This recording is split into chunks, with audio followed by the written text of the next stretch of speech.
Welcome to the Quincy Institute's panel discussion titled, Where Do We Go From Here? A conversation with Senator Chris Murphy. My name is Sridhar Parsi. I'm the Executive Vice President of the Quincy Institute, a transpartisan think tank in Washington that promotes ideas that move U.S. foreign policy away from endless war and toward vigorous diplomacy. We favor a national security strategy that is centered on diplomacy and military restraint. The United States is at a crossroads. Fires, floods, and disease plague the country, while COVID has revealed vulnerabilities in our government, global supply chains, and our frayed and segregated social safety nets. Mounting episodes of police using excessive and deadly force against Americans also then demands reforms in law enforcement and criminal justice. These domestic challenges cannot be separated from America's foreign policy. America's conduct abroad contributes directly to all of these different crises. So where do we go from here? Well, I can't think of two better people to guide us on these issues than QI President Andrew Bacevich and Senator Chris Murphy. Andrew, who is one of America's foremost public intellectuals and is not only amazingly productive and prolific, but also has been proven right over and over again for the last 2 decades, needs no introduction. He has just completed a book that deals with America post-COVID. Senator Murphy, of course, is one of the most dynamic members of the US Senate, a leader on both domestic and foreign policy issues. He is one of the key senators shaping what is turning into a progressive foreign policy. And had it not been for his leadership, the Senate would likely not have voted to end the support for Saudi Arabia's war in Yemen, which was a milestone in the effort to shift America's foreign policy away from militarism in the Middle East. For those of you who are joining us via Zoom, you can use the Q&A function to ask your questions, and Andrew will get to them throughout the conversation. If you are watching this over YouTube, Twitter, Facebook, use the comment section, and we will try to get to those questions as well. So with no further ado, please welcome Andrew Bacevich and Senator Chris Murphy. Hey, Senator, it's really wonderful of you to take some time to be with us today. Let me start by throwing you a couple of softball questions, and then perhaps some of the participants will stress you a little bit. And my first question really spins off of Sridhar's introduction, where he was ticking off the elements of our domestic crisis. And I have to say, I am taken aback by the current conversation, which suggests that American democracy itself may be imperiled today. And so what I'd like to hear you reflect on a little bit is, do you see any relationship between our present domestic crises and the role that the United States has chosen to play abroad, especially since 9/11? How do these two connect in your estimation? Well, first of all, thank you so much for including me in this event today. Andrew, I'm a big fan of yours, a student of your work. Frida and I have worked for years together on a number of progressive foreign policy initiatives, and I just want to thank all of the founders and originators of the Quincy Institute. You are filling a vacuum, frankly, that existed for far too long in American foreign policy, challenging us to start breaking the box and moving American foreign policy to where Americans actually want it to be. So really glad to join you in this conversation today. Late in 2013, I got a call from, maybe it was middle of 2013, got a call from a relatively newly dispensed ambassador to Britain, Matthew Barzan. He called me because he had undertaken a habit during his first few years on the job of going around to British schools and handing out 2 note cards to kids that he was speaking to. And he asked on one card for them write a word associated with a trait that they admired about the United States, and on the other note card, write a word associated with something that they did not like about the United States, something that frustrated with them about the United States. And, he said, I'm calling you because I was shocked to find that on 2/3 of the note cards in the latter category, the exact same word, not the same phrase, the exact same word was written down by these kids. And, you know, this was after the revelations about sort of America tapping Angela Merkel's phone. Obviously, at the time, Britain was still unwinding its own role in Iraq, and there were a number of commissions. And so I thought it would have something to do with spying in Iraq. No, in fact, the word was guns. The word was guns.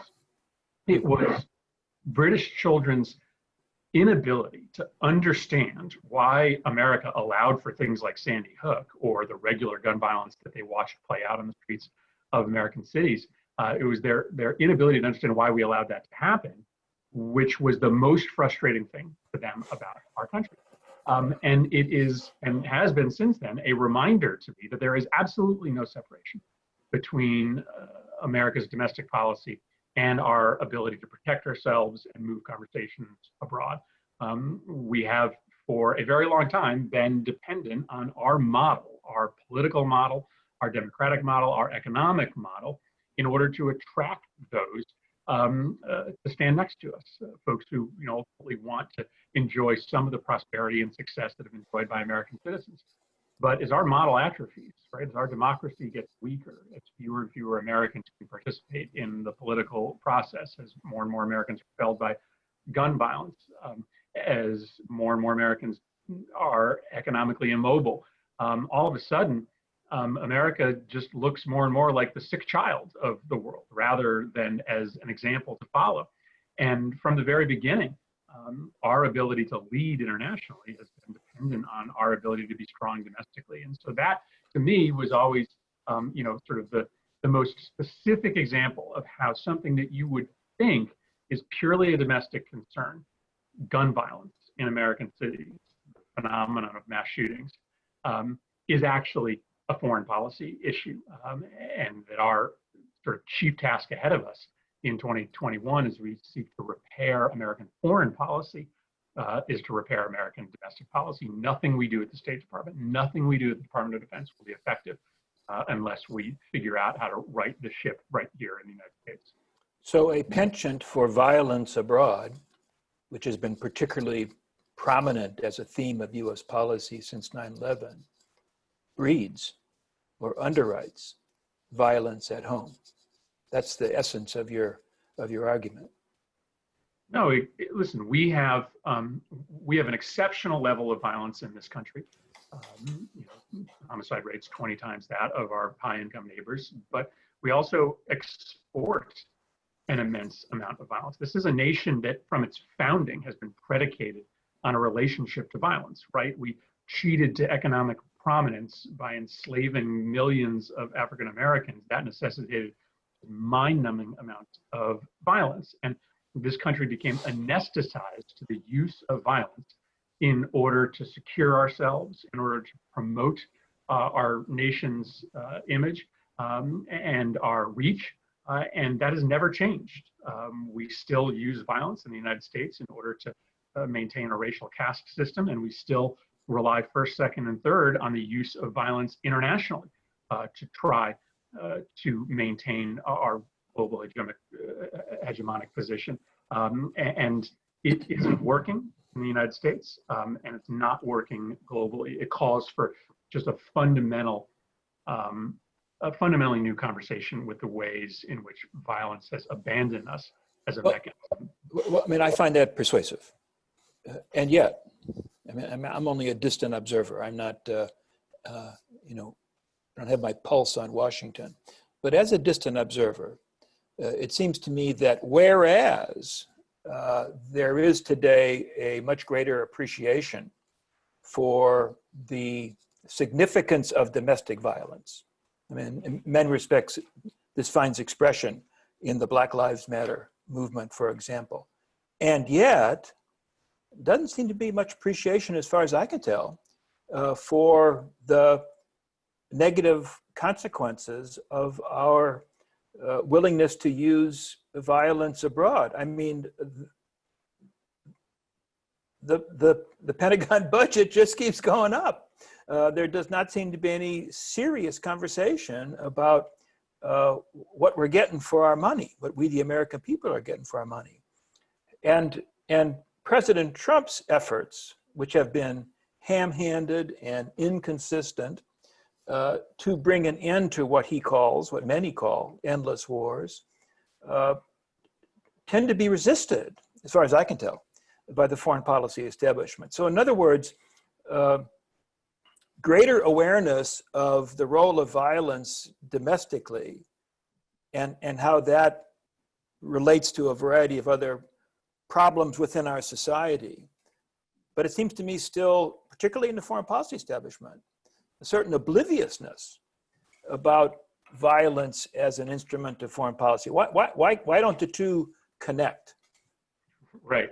Well, I mean, for a long time, we barely cared about the violence that was done to African Americans in this country. So it's a relatively new phenomenon that all of a sudden Americans of all sort of backgrounds are now hip to the idea that maybe we shouldn't be engaging in this kind of brutal violence against African Americans. So I wouldn't necessarily suggest that that sort of movement is mature enough to naturally transition to concern about violence outside of the United States.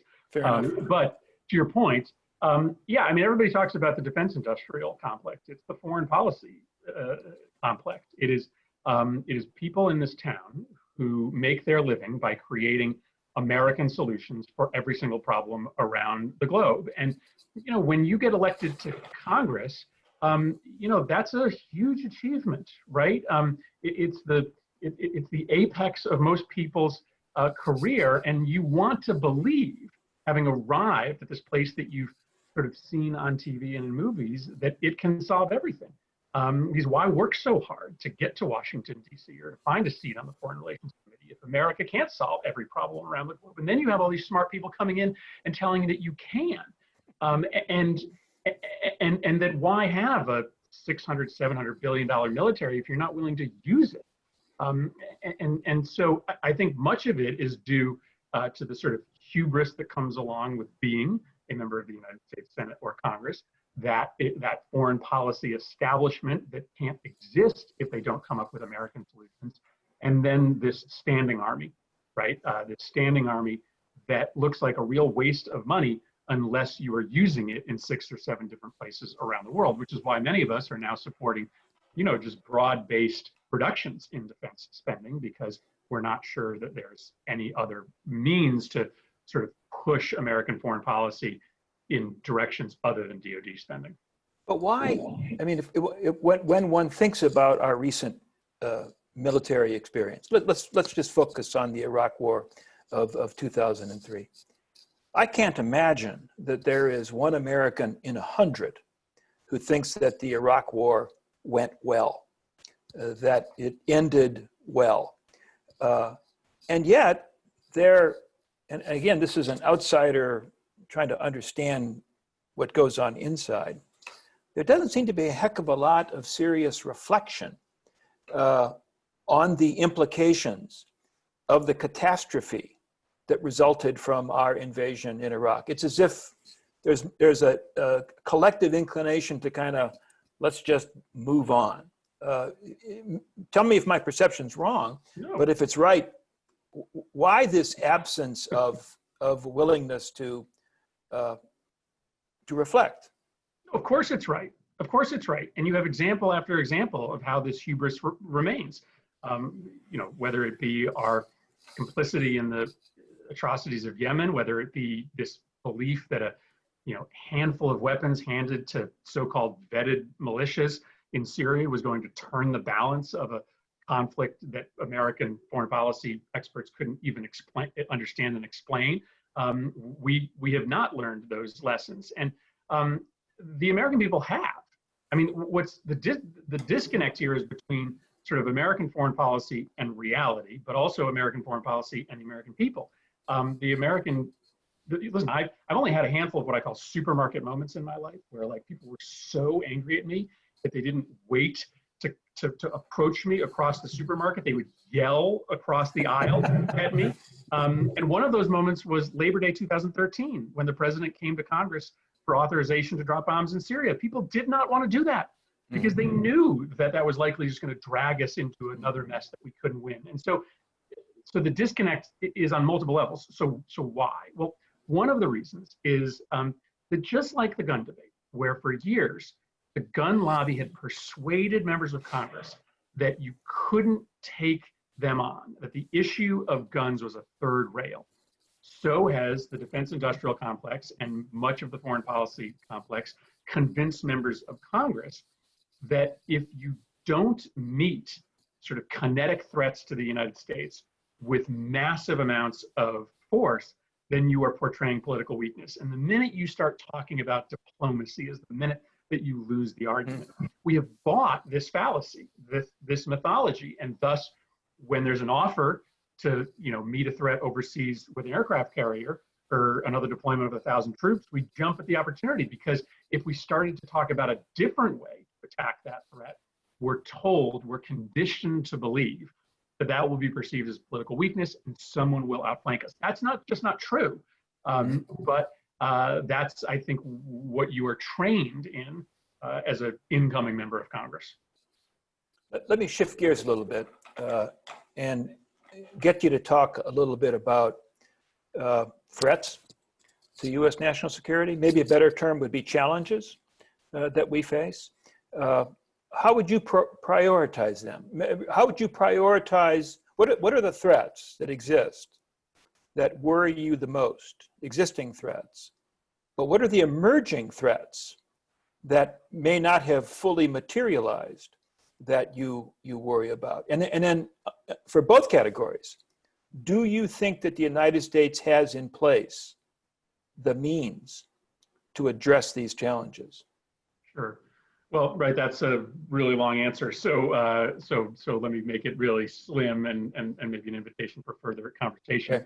Obviously, you can't answer that question today without putting at the top of the list disease, in large part because we are less ready to meet the next pandemic today than we were at the beginning of COVID, having gone from the WHO and having ruined our credibility globally as a nation you want to do business with when trying to come up with a response. Our decision to go it alone on vaccines is an abomination. And it may end up getting a vaccine to American consumers, but our refusal to do this in a coordinated way internationally is going to render feckless our chances of beating the next one. Right behind it is climate change. It's an existing crisis. We're watching the effects of it play out throughout the country, and joining Paris, for some will sort of feel like a sufficient check mark. In fact, that is almost meaningless absent the hard work of changing our own laws as a mechanism to convince others to change their laws. So climate change leading to loss of life in the United States and leading to immense amounts of instability around the globe. So those two probably are at the top of my list. Obviously, we're sort of never safe from,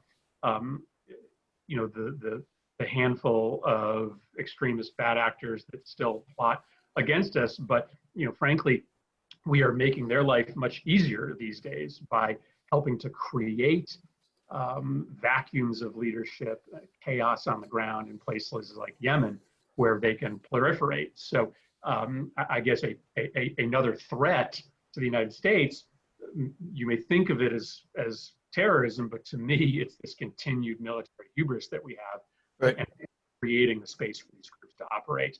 And then we can go on and on. Listen, I think China deserves a place on that list because I don't really want to live in a world where China gets to decide the product safety standards of the goods that I buy for my family. I don't want to live in a world in which the tools of surveillance are easily accessible to would-be dictators. And so we do have to have an answer to try to contest China, especially on the development of standards and technology globally. But that does not have to happen in an environment where we're fighting a new daily Cold War. We can find a way to sort of compete and cooperate with emerging nations like the Chinese. But you're really suggesting here, I'm not trying to put words in your mouth, the need for a radically different definition of what American global leadership is. I mean, the post-Cold War and post-9/11 definition of American global leadership emphasized hard power and also claimed a singularity for America's status. Leadership meant that we would set the course and others would either willingly or unwillingly be obliged to comply. you're suggesting a definition of threats where, I guess with the limited exception of terrorism, hard power is going to have very limited utility and will require an approach to leadership that's going to be more collaborative, rather than just saying, follow me. Yeah, I mean, listen, we still act as if we live in a bipolar or unipolar world, in which countries only have one or two choices. That doesn't put a lot of pressure on you to measure up. We now live in a multipolar world in which you can rise to influence and power with relatively small investments compared to what it took to be relevant during the Cold War. And so, yes, this is a moment in which America can do almost nothing alone. Has to be involved in these multilateral partnerships to solve any of the things that we're talking about today. But also involves us having a really revolutionary conversation about the foreign policy toolkit that we give the next American president. We've talked about the size of the defense budget, but it is also remarkable, how few non-military tools of any consequence we give the American executive. I mean, if you really want to, even if you're a believer in sort of the dominance of great power competition as an organizing means for foreign policy, then you can't compete with China unless you have a development finance arm of the American government that is at least a quarter of the size of theirs. You can't contest Russia if you're spending a handful of money transferred to state from DoD every year through the generosity of the Department of Defense to work on anti-propaganda measures. So you just have to dramatically plus up your diplomatic smart power toolkit if you want to be relevant. And that conversation just has not really begun in earnest. Let me, got some questions here now from our participants. And the first one touches on Russia. It comes from Rob Sutter. Rob says that he served in the Obama administration. He says, I believe our lack of response to Russian aggression around the world emboldened Putin to undermine the 2016 election because he did not fear any consequences. And his question is, how can we reinvigorate non-military foreign policy options to contain Russian interference? Your thoughts? Well, I think this is absolutely key. We have this phrase that we use, right, in foreign policy conversations, asymmetric warfare, right? We always talk about the Russians engaging in asymmetric warfare, which is kind of a kind way to sort of say that we have chosen not to fight, right? Asymmetry is a choice. The Russians are able to essentially, be sort of petro bullies in and around their periphery because we don't spend any meaningful money as a transatlantic coalition in trying to build up energy independence from Russia in the countries that today are dependent on them. Our European reassurance initiative in the wake of Ukraine was $4 billion. It was $4 billion all put into military investment along the eastern edge of Europe. Had we spent that $4 billion instead on making countries like Ukraine and Moldova, Romania, energy independent of Russia, we would be in a fundamentally different place today, and Russia would have far less influence. And so if you want to actually contest Russia where they're playing, which is energy, bribery, good old-fashioned intimidation and corruption and graft, and then propaganda, then you actually have to have an infrastructure that meets them there, and we just don't. We have virtually no anti-propaganda operation.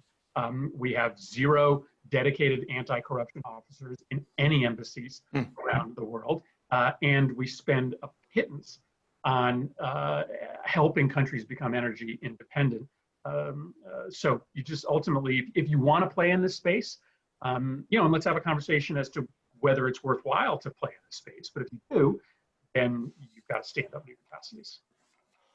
Got a question from Dan Krasenstein, who asks, Is the progress of Israeli relations with its Arab neighbors sustainable, and can it be expanded? And he attaches this sort of PS, is anti-Iran sentiment the sole motivation for the advances in Israeli relations with Arab neighbors?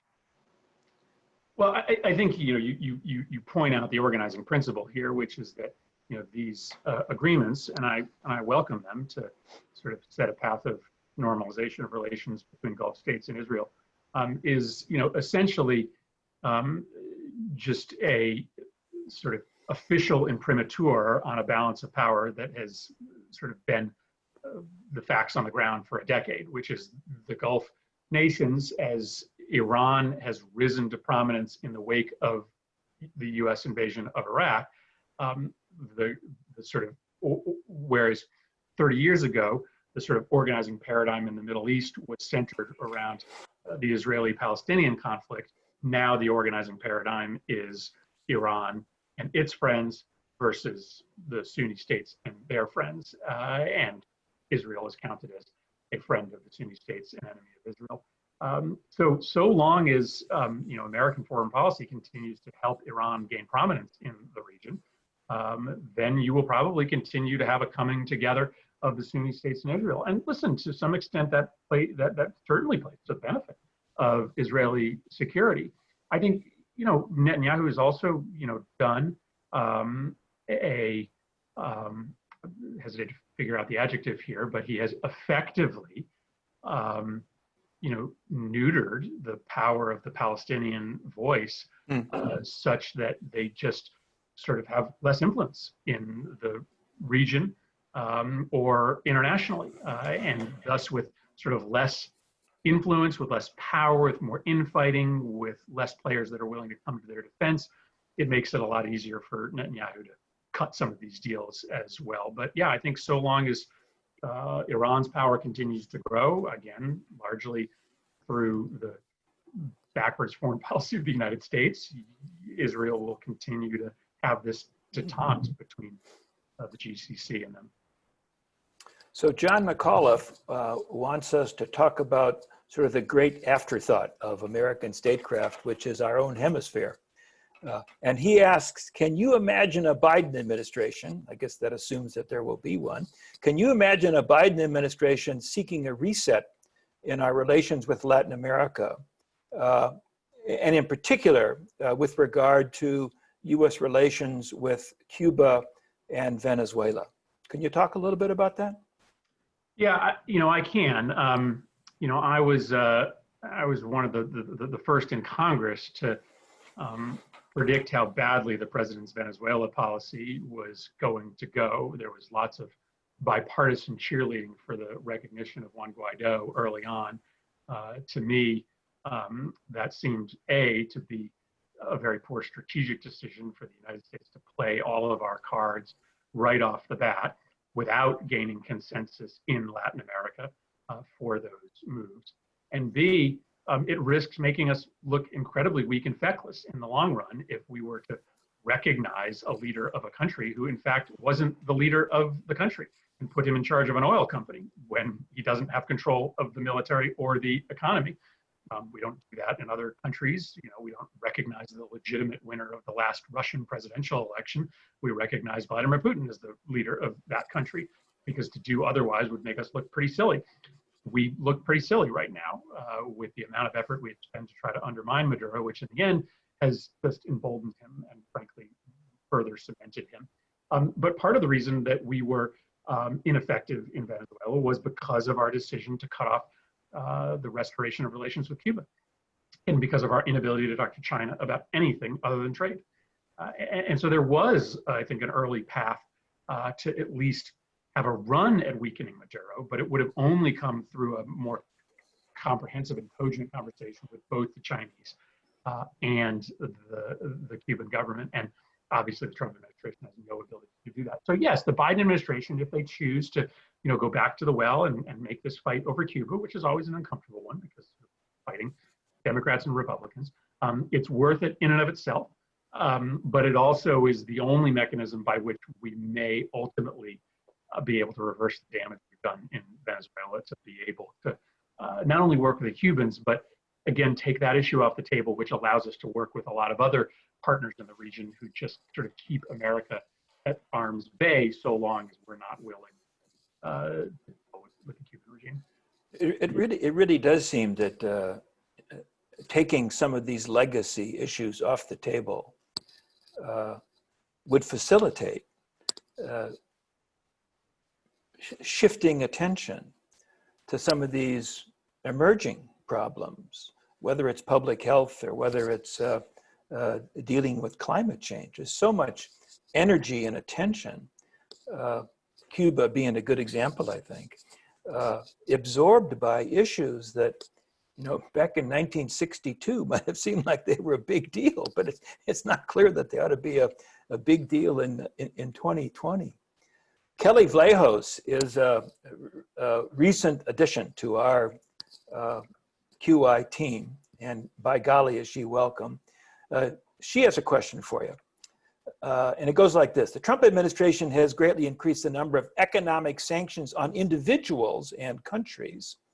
Some call this economic warfare directed against Iran, for example, in particular.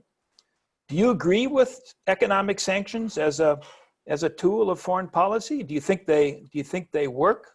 Do you think that they can work elsewhere, for example, with North Korea? I do believe in the utility of sanctions as a tool in our toolkit, and I believe in them because I've seen them work. They worked with respect to our long-time multilateral effort to sanction the economy of Iran, to bring them to the table, to convince them to act differently with respect to their nuclear program. But they really don't have a lot of other, at least recent experience with the same degree of success, in part because in order for economic sanctions to work, you have to go pretty deep, and B, they have to be truly multilateral. Because again, in a multipolar world, especially with countries like Iran that don't have a lot of trade with the United States to begin with, so long as there are sort of leaks in a sanctions system, you can survive. So, my sort of view of the world is that today, sort of the tools available for American sort of foreign policy seem to often be only two. We sanction our enemies and we sell arms to our friends. And that's kind of the beginning and the end of the way in which we try to influence the world. So I think that sanctions are limited impact unless you make a long-term multilateral commitment to them, and unless you know exactly what you were trying to get on the back end. The benefit of the Iran sanctions was that we weren't trying to get them in one fell swoop to give up their ballistic missile program to transition to a democracy. We knew exactly what we were asking of them. It was an achievable outcome, and everybody was on board. So don't use sanctions just to make yourself feel better. Use them if you know exactly where you want to go and you have others with you. And remember that at some point, everything must die. And the dominance of the US financial system is on that list. It will die likely of natural causes, but it will also die because of our own hubris. And at some point, the dollar doesn't need to be the world's reserve currency. And if we end up with 90% of the globe under some set of US sanctions, everybody will just move on.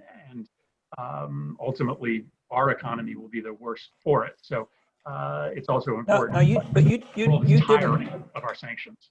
You didn't mention the dollar in your discussion of sort of emerging challenges or concerns. But talk a little bit more, if you will, on, is this an imminent threat? Is this something that,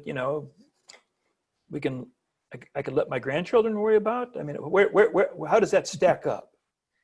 Well, I don't know if it's an imminent threat, in part because instability in many other places still makes America the safest place to park capital and cash.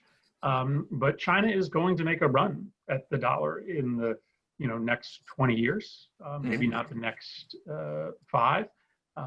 And, episodes like COVID are also an advertisement to move away from the reliance on American economic system, right? If we're going to be sort of stuck in potential sort of pandemic meltdown every couple of years, and the Chinese have made clear that even if they take a hit, they can recover pretty quickly. Remember, Chinese GDP bounces right back in the quarter following the initial outbreak, whereas ours is still languishing. That further impacts the ability for the dollar to dominate world currency exchanges. So Will Waldorf has a question about Afghanistan, which I will rephrase. Gosh, we've been in there going on the war, going on 19 years in next month, I believe. Hadn't gone well. The Trump administration does appear to be engaged in a serious effort to withdraw U.S. forces from Afghanistan. Whether or not that effort is motivated by some kind of strategic calculus or domestic political considerations might be worth talking about.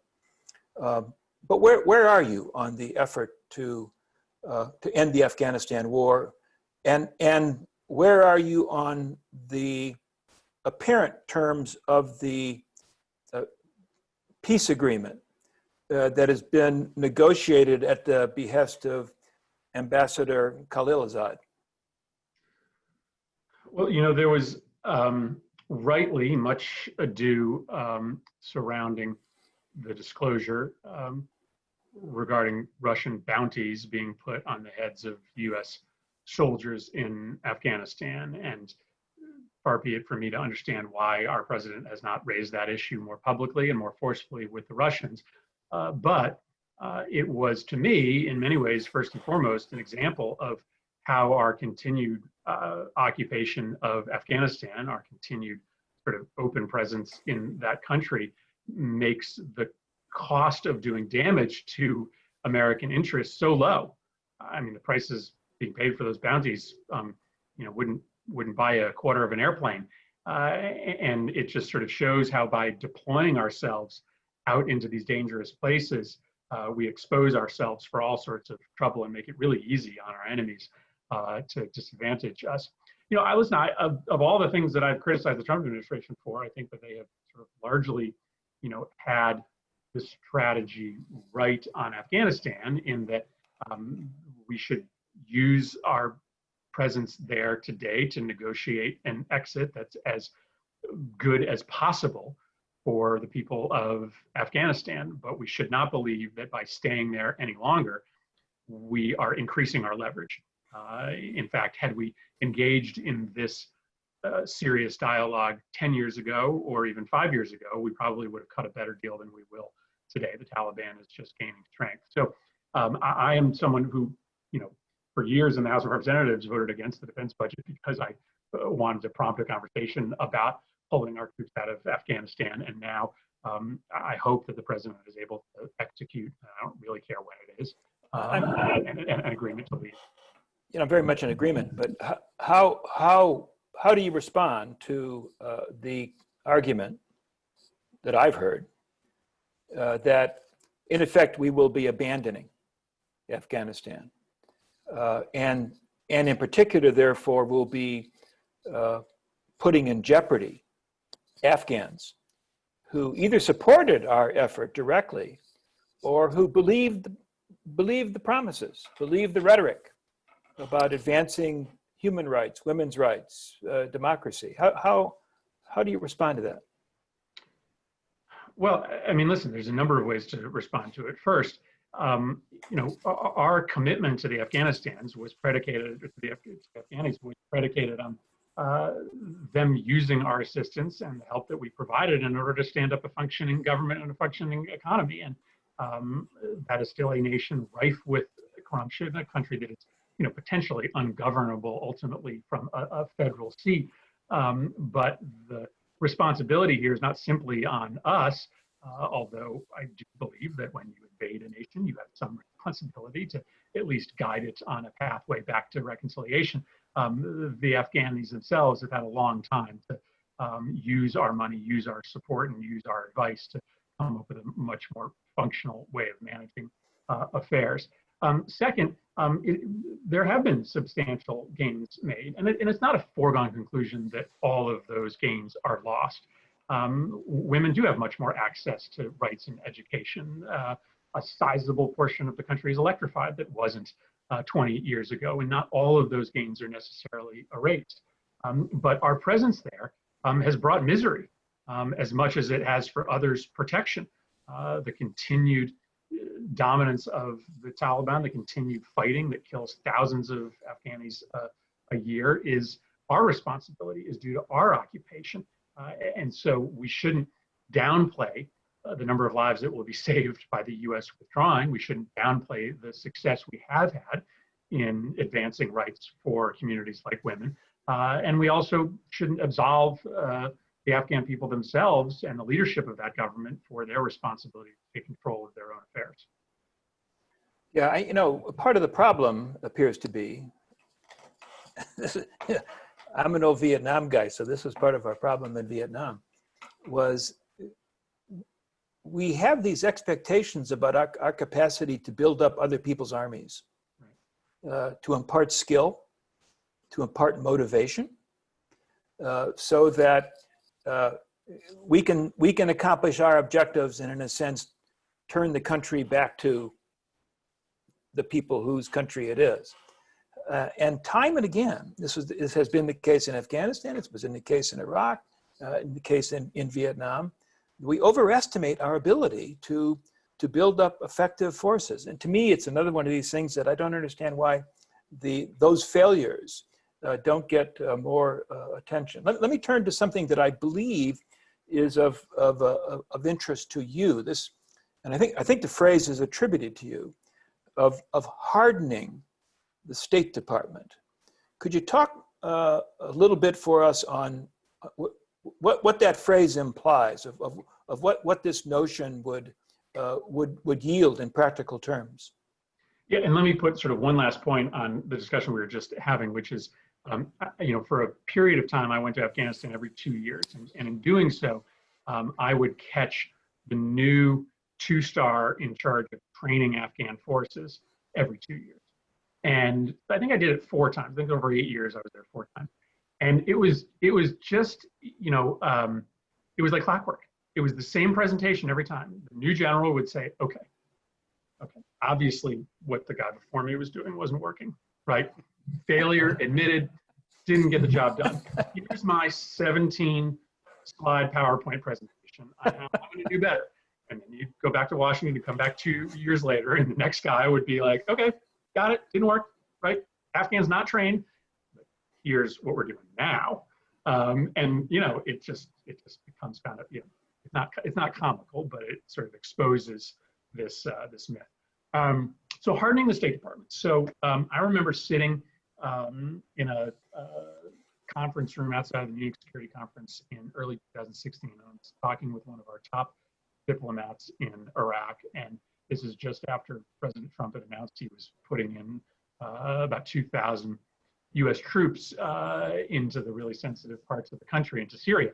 And I say, okay, so we're putting in 2,000 troops. But this is, even the military leaders say this, there's no military solution, right? This is ultimately a political problem. You got to figure out ways in northeast Syria in which you sort of allow for the Kurds to create a system of governance that the Turks are okay with, right?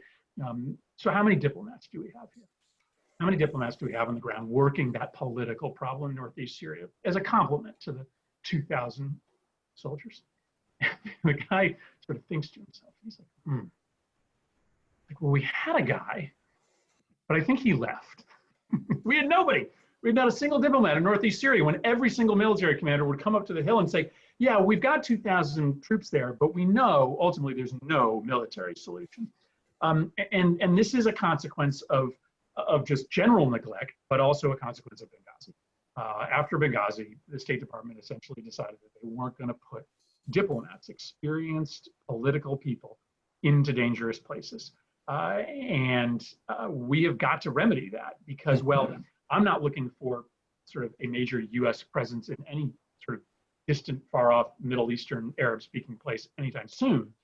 To the extent we ever have to, again, we have got to do a better job of recognizing that these are ultimately political quandaries that need political people, that need experienced diplomats on the ground. And so what I argue for is, a hardening of the State Department, an ability to put diplomats in dangerous places. And there's a variety of different ways you can do that. I'm going to try to put some specific ideas on the table in the next 3 to 4 months. But, these 20-year-old Marines are not built to figure out how to rebuild communities, query whether we should ever be in that business as a country. But if we have to be ever again, we have to have a different face on those reconciliation efforts. And we've got to do the training ahead of time to let the State Department exist outside of their sort of bunkers. I mean, I would assume that that would entail major reforms of the Foreign Service, recruiting perhaps different kinds of people, train them differently, educate them differently.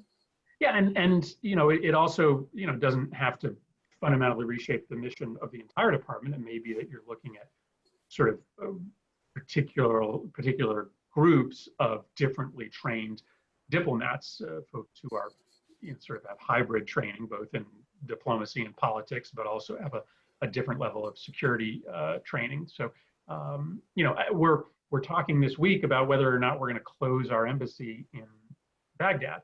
And I mean, that's just absolutely extraordinary. I mean, it's extraordinary that we're in a place where ISIS still exists, where there's still a threat to the United States, that we may have no eyes and ears. And that is in part because we haven't figured out how to sort of keep diplomats in dangerous places, but we have no problem envisioning how to keep troops in dangerous places. That strikes me as some quote unquote good idea that somebody had after their 5th Diet Coke for breakfast. We'll see how that plays out. So enough of foreign policy. We have to talk about the election. But I have a serious question. One of my obsessions is civil-military relations and the role of the military in American society. I personally find it deeply troubling that there is speculation, even from in informed quarters, about the possibility and even the desirability of the United States military involving itself in some way in our presidential election, should the outcome of that election be less than clear. I think that'd be a disaster, but I wonder if you could share your thoughts on that possibility. Well, I agree. It would be a disaster. And I just want to assure everybody on this call that those of us in the Senate and in the House are taking as seriously as a heart attack the idea of a contested election and the very dark, complicated rabbit hole that that period of time between the election and swearing in could go down into. And so we are engaged in sort of regular intra-party conversations about how we resource ourselves to make sure that we fight that fight, how we build up the legal mechanisms to make sure that if there is going to be a resolution, it happens in the court system rather than through the hands of the military. But we are also engaged in conversations across the aisle with Republicans. They have not failed to let me down time after time, given repeated opportunities to step up to the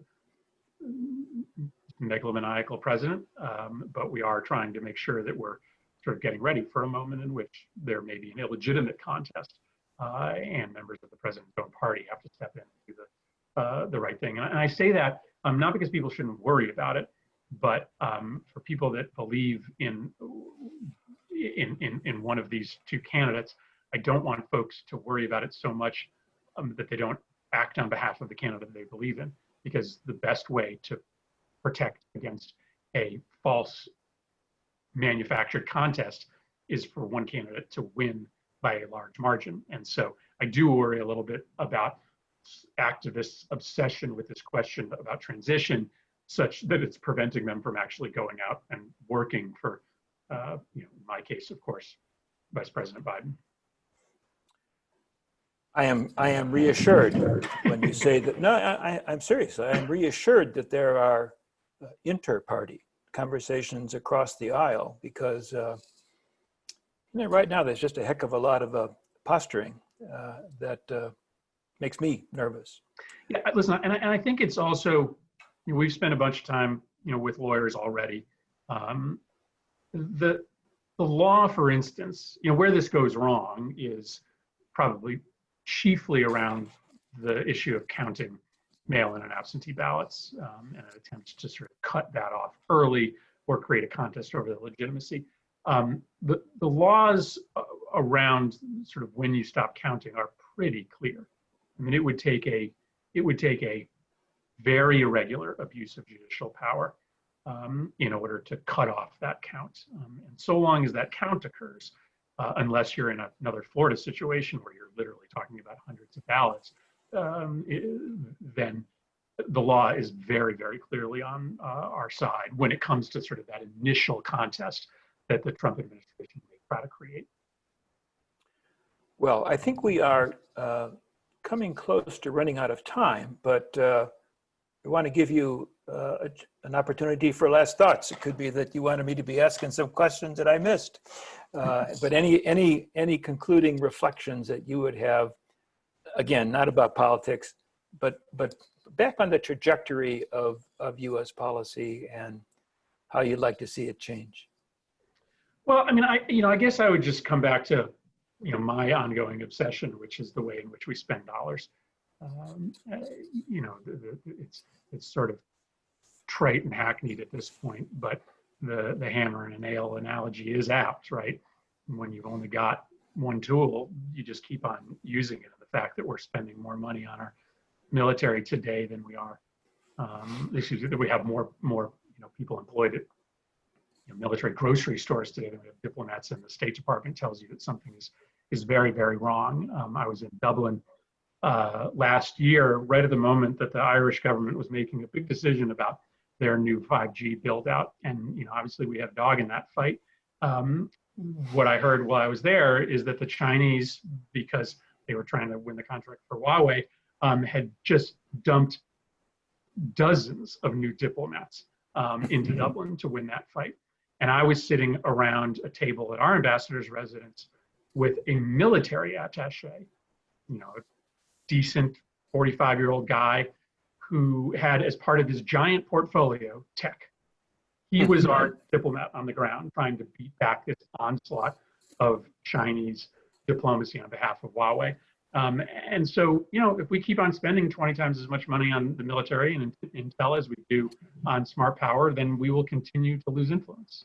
We will continue to see the threats multiply to this country. We will continue to be devastated by pandemic disease and climate change. And so I am just insistent that my party, if it gets the chance to lead in 2021, start with resources, because there is no policy you can fix if your resource allocation continues to be this misaligned to threats. And so there's a ton of different conversations about policy change that I want to be a part of in 2021, but I think most of the other ones are not irrelevant, but hard to effectuate if we don't get the resource question done. And I'm just so thrilled that the Quincy Institute has sort of shown up on the scene as a brand new player to sort of challenge the establishment, to sort of make arguments that nobody was willing to make, nobody had the courage to make before it ends up giving a lot of us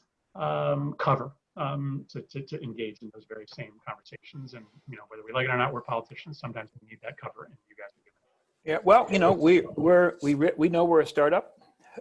We know that changing the conversation on foreign policy, not simply in Washington, but in the country, is a huge challenge. But frankly, it's one that we welcome, and it's been fun so far. So we're gonna keep at it. I think it's time for me, Senator, thanking you very much for taking your time with us, to toss things back to Trita, who is going to bring the event to a close. Trita? Thank you so much, Andrew, and thank you so much, Senator. This was a fascinating conversation. To your last point, I couldn't agree more, and I do wonder if I could just add my own 2 cents, the extent to which many of these issues really can be changed, unless we're also then willing to not just look at the means of our foreign policy, but also our ends. For instance, when it comes to the conversation about the Pentagon versus the State Department budget, can that really change unless we're also willing to ask some tough questions about whether hegemony any longer really serves US interests? Can these changes be made without addressing issues of that kind? But this was absolutely fascinating. Thank you so much, both of you, for attending and for sharing your thoughts. Thank you for the audience for taking part of it. We had fantastic questions. We wish we could have gotten to more of them, but we really appreciate everyone contributing. Before I let everyone go, I just want to make a plug for some upcoming events that we have that you all will also be able to participate in. On Thursday, 1st of October at 1 p.m., we will team up with Showtime on a panel titled, "What's a State-Sponsored Assassination Between Friends? Reckoning with the Murder of Jamal Khashoggi and its Implications for US-Saudi Relations 2 years later." We will do a sneak preview of a Showtime documentary film about this assassination, the impact on US-Saudi relations. And we will have on that panel 2 of the people that are featured in that documentary, which then includes Lawrence Wright, very well-known journalist, as well as Nobel laureate Tawakkol Karman from Yemen, as well as QI's own Anel Shiline. So you do not want to miss this. It's on Thursday at 1 p.m. Then on October 14th, we'll have a webinar titled "The Regional Impact of Intra-Afghan Talks" with Barnett Rubin, Elizabeth Threckeld of the Simpson Center, and QI's own Adam Weinstein, to be moderated by Sahar Khan of the Cato Institute. For those of you who are not on the QI newsletter, please go to our website, quincyins.org, and subscribe so you will get notification of all of these different events and more. Thank you so much for joining us today, and looking forward to seeing you on Thursday. Thank you.